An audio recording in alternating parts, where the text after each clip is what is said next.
if there's any law enforcement or government official that goes against the policies and orders of the authorities in position, then obviously there will be some sort of conflict of interest.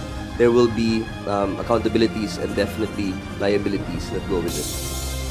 Mananagot ang sinumang opisyal ng pamahalaan na hindi susunod sa pulisiya ng nakatataas na posisyon sa pamahalaan. Partikular na tinutukoy ni Justice Assistant Secretary Mico Clavano ang may kaugnayan sa binitawang posisyon ni Pangulong Ferdinand Marcos Jr. na hindi makikipagtulungan ng Pilipinas sa investigasyon ng International Criminal Court o ICC sa war on drugs ng Duterte administration. Ayon kay ASEC Clavano, posibleng humarap sa kasong administratibo o matanggal sa posisyon ang sinumang susuway sa pulisiya na ito ng Pangulo. There are certain provisions under Republic Act 6713, which is the conduct of public officers. So these are ethical guidelines followed by all public officials. And obviously, if you go against the policy, it will be found under those provisions, no? The liability.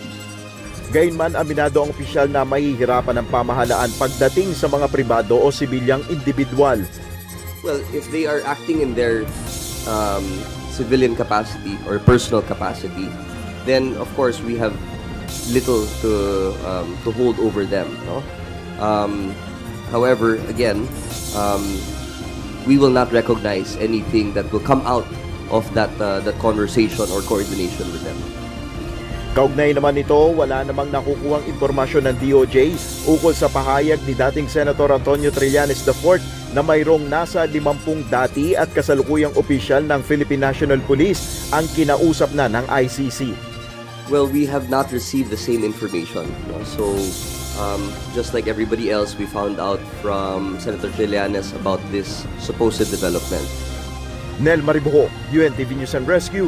Diyos ang aming sandigan, serbisyo publiko ang aming pinahalagahan.